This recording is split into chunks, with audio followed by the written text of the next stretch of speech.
हमारी रोजाना की जिंदगी के हर पल में किस्से हैं और ऐसे ही छोटे छोटे किस्सों से कहानियां बनती हैं। पर कुछ कहानियां ऐसी हैं जो जनरेशंस टू जनरेशंस यानी पीढ़ी दर पीढ़ी हमें सुनने में आती रही हैं। कई बार हमारे ही बुजुर्गों ने सुनाई या यूं कहिए हमने चलते फिरते ही सुन ली। कई बार यही कहानियां हमें त्योहारों की खूबसूरती में सुनाई दी तो कभी घर पे टंगे कैलेंडर्स में दिखाई दी। ये ऐसी कहानियां हैं जो हमारे मन के किसी कोने में चुपचाप बैठी रही हैं, पर इन कहानियों से निकलने वाले सवालों के जवाब हमें कभी नहीं मिले। ऐसी ही कहानियां लेकर आया हूं मैं। चलिए कहानी का श्री गणेश करते हैं, क्योंकि किसी भी अच्छे काम का शुभारंभ यानी शुरुआत गणपति के बिना तो हो ही नहीं सकती। पौराणिक कहानियों में हम सबने सुना है कि श्री गणेश जी की इच्छा भर से ही बड़े से बड़े काम आसानी से हो जाते हैं। किसी भी समस्या का निवारण करना गणेश जी के लिए चुटकी बजाने के समान है, इसीलिए उन्हें विघ्नहर्ता भी कहा जाता है। लेकिन आपको सुनकर बहुत हैरानी होगी कि गणेश जी के अपने विवाह में एक के बाद एक ऐसे विघ्न आ रहे थे जिनसे विघ्नहर्ता खुद परेशान थे। दरअसल गणेश जी का सिर हाथी का था और वे एक दंत थे, यानी उनका एक दांत टूटा हुआ था। इस वजह से उनकी शादी में काफी अड़चनें आ रही थी। उनकी पूजा तो हर कोई करता था, लेकिन कोई कन्या उनसे विवाह करने के लिए तैयार ही नहीं थी। अब विवाह ना होने के कारण भगवान गणेश जी निराश रहने लगे। उनका किसी कार्य में मन ही नहीं लगता था और जब भी वे किसी दूसरे देवता का विवाह होता देखते तो उन्हें मन ही मन बहुत ठेस पहुंचती थी। कहा जाता है कि अपना विवाह नहीं होते देख विघ्नहर्ता ने दूसरे देवताओं के विवाह में भी विघ्न वर्षा शुरू कर दी और इस विघ्न वाली वर्षा के बादल थे गणेश जी के अपने वाहन मूषक।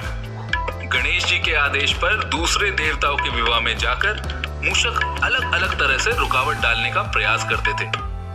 कभी किसी विवाह में मंडप की रस्सी काट दी, कभी मेहमानों का खाना खराब कर दिया, तो कभी मेहमानों के कपड़े और सामान को नुकसान पहुंचा दिया। मूषक की इन शैतानियों से तंग आकर दूसरे देवताओं ने मिलकर देवों के देव महादेव भगवान शिव से गुहार लगाई।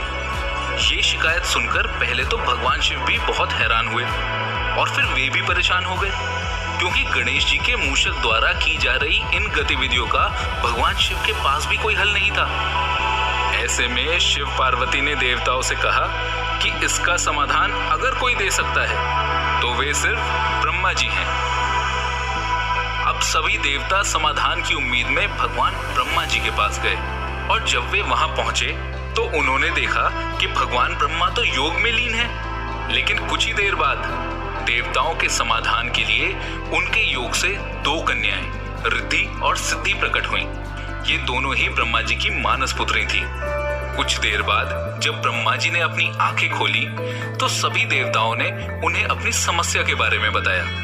तब ब्रह्मा जी को एक उपाय सूझा।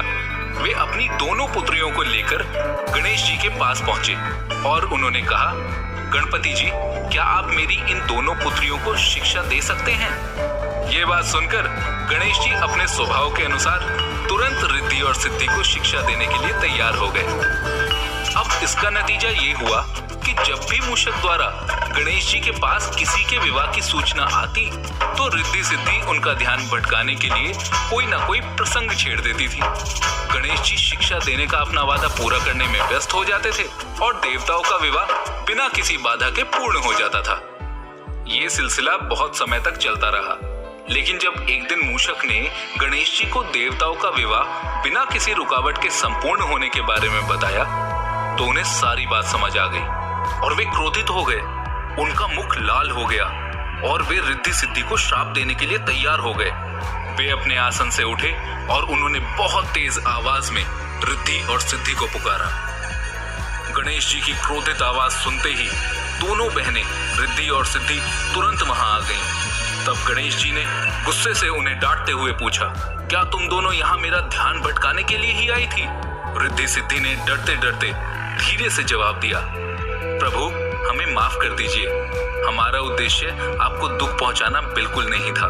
आप तो विघ्नहर्ता हैं जो सबके विघ्न हरते हैं, इसलिए आपका किसी और के शुभ कार्य या विवाह में विघ्न डालना आपको बिल्कुल शोभा नहीं देता। इसी वजह से आपको रोकने के लिए हमने ऐसा किया। रिद्धि और सिद्धि की ये बात सुनकर गणेश जी का गुस्सा थोड़ा शांत हो गया और उसी समय ब्रह्मा जी भी वहां प्रकट हुए। उन्होंने गणपति जी से कहा, हे विघ्नहर्ता, मैं इन दोनों की ओर से आपसे माफी मांगता हूँ। आप कृपया इन्हें माफ कर दीजिए। इनको आपके पास भेजने का मेरा उद्देश्य दरअसल कुछ और था। मुझे अपनी मानस पुत्रियों के लिए कोई योग्य वर नहीं मिल रहा था। अब जब आप इन्हें जान गए हैं तो क्या आप मेरी इन पुत्रियों से विवाह करना स्वीकार करेंगे?